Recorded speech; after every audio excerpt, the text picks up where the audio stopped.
Welcome to the Chow Time Pod. It's your host, Red. I got a video today from Jordan Peterson of how society lied to women and brainwashed them. I think this is a really good video for a lot of women that do watch my channel and watch my videos. This would probably help you out to help explain some of the things for other women around you. I know a lot of women on my channel actually support me and support some of the contents that us men do, and I really appreciate all the women that do comment and share their thoughts on my platform. So please like and subscribe down below. I'd really appreciate that, and let's get to the chow. It's chow time.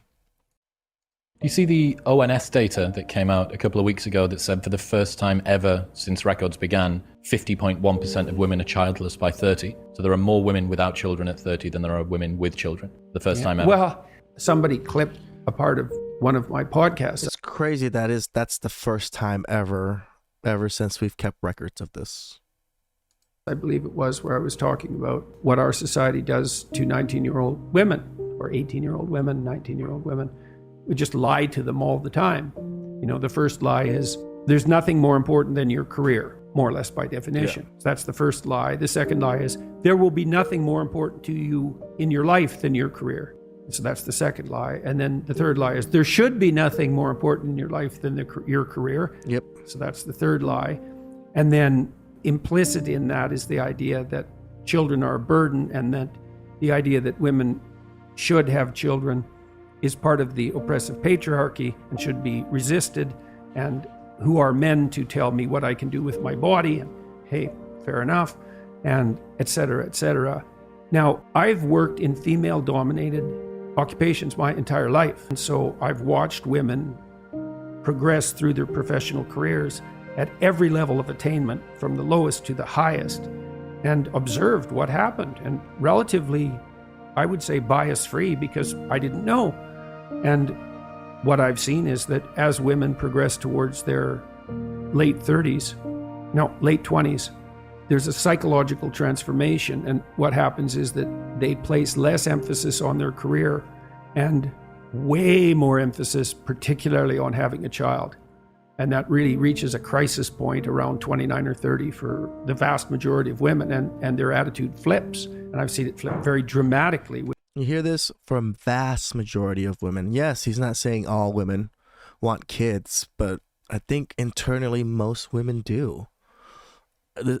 Or they wouldn't have the issue with the wall.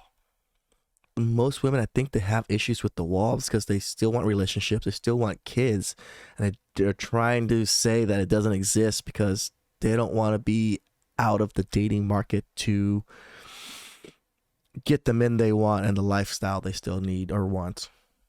With many women. And I suppose the most single convincing evidence of that, I worked with high-end lawyers in Toronto for about 10 years.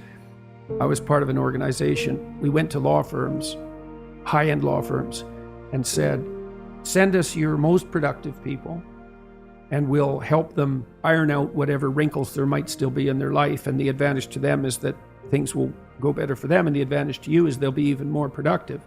And there's a good management dictum, which is pay the most attention to your most productive people because they're bringing in the bulk of your revenue. Makes sense. Disproportionately. And so I worked with men and women who were at the peak of their careers in a very difficult enterprise. And so these were women who were generally very attractive, well put together physically, pretty stable psychologically, extremely conscientious, very, very smart, and high achieving from like junior high all the way through high school, university, law school, onto the top firms, rocketing up through the ranks. And more power to these women. To be in these positions, as men, we know it is difficult. It is quite difficult to be in these positions, and it takes a tremendous amount of effort and time to be able to do that. Full partnership by the time they were 29 or 30, and all the law firms, all the women bailed out, all of them. The law firms couldn't keep them. And I was really, and I talked to the women a lot about this because I was very interested in it, because I knew the law firms were bending themselves over backwards and tying themselves into knots trying to retain these women, because why wouldn't they? Just being greedy capitalists is enough. They don't want to lose their high-performing women because they're performing at the highest level, and they couldn't keep them. The women wanted to have 9-to-5 jobs. They wanted to bind the job so they could have a life, and that was especially true once they got interested in having a child or had one. And what they really came to was a very interesting realization. So because they were highly conscientious women, they sort of did their duty and worked hard and diligently and didn't pop their head up to ask questions. They were in junior high, they got the best grades. They were in high school, they got the best grades. Right to Yeah, they did what a lot of men do. Put your head down and just grind. This is what a lot of men need to do. Just put your head down and grind away at your career. Grind away at the things that you want to do.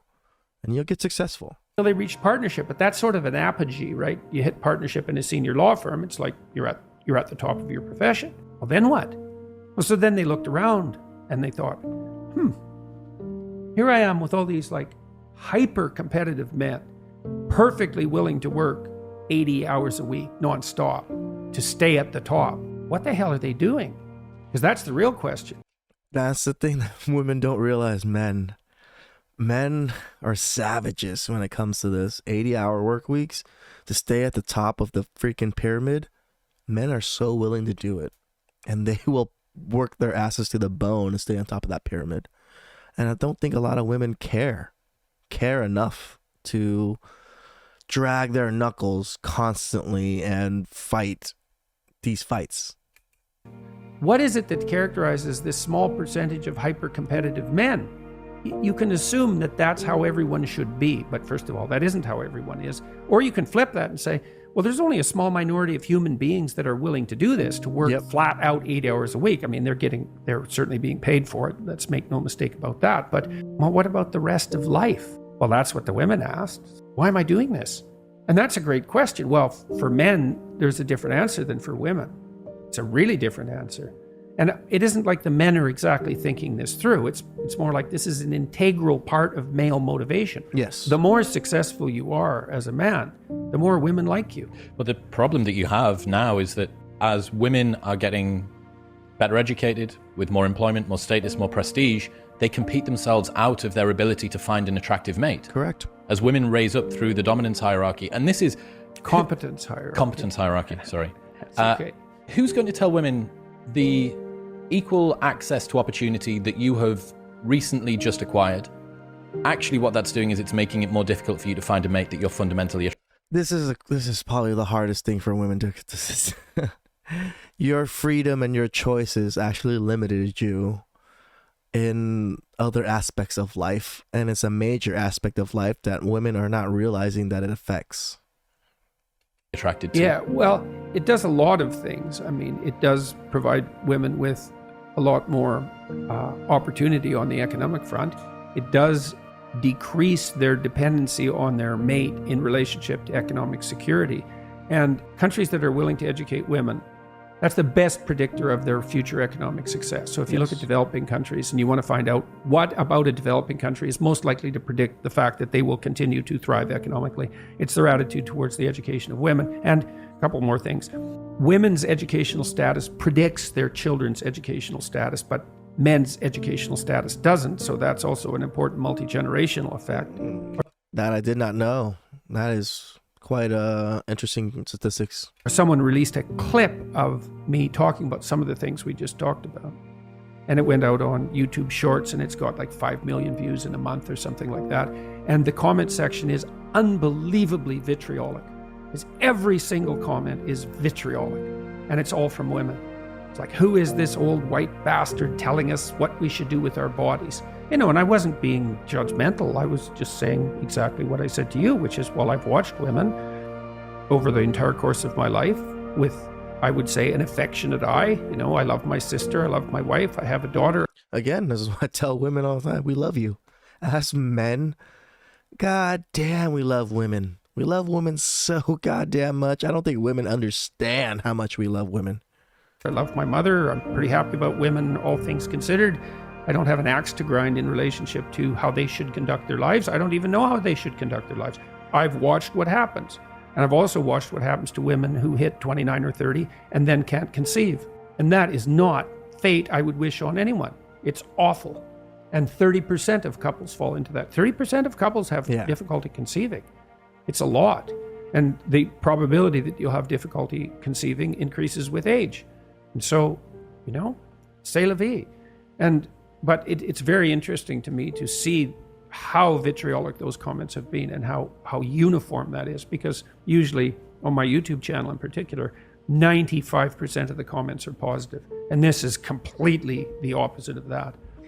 So you brought this up at the beginning. You said 50% of women now at 30. 50.1 are childless by 30. Yeah. Well, that's not good. That's a sign of something profoundly wrong with the entire culture at an extremely deep level. Yes.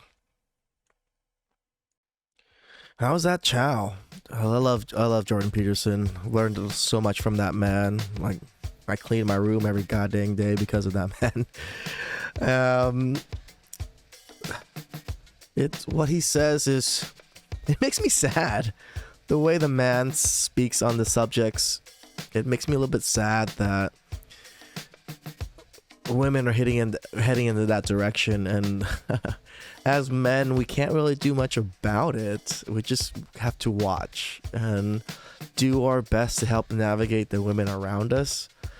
But the hold that society and, I guess, the agenda has on women is so strong that anything that we tell them, we just get these backlashes and this, oh, men ain't shit, and oh, you can't tell me what to do. And it's easily understandable that a lot of men have just given up, and telling women these things and just want to just go on their own way. I just hope a lot of men don't, this is just my personal feelings about it, Again, I understand MGTOW. I have a lot of friends that are MGTOW, actually, because I'm in my 30s, like late 30s now.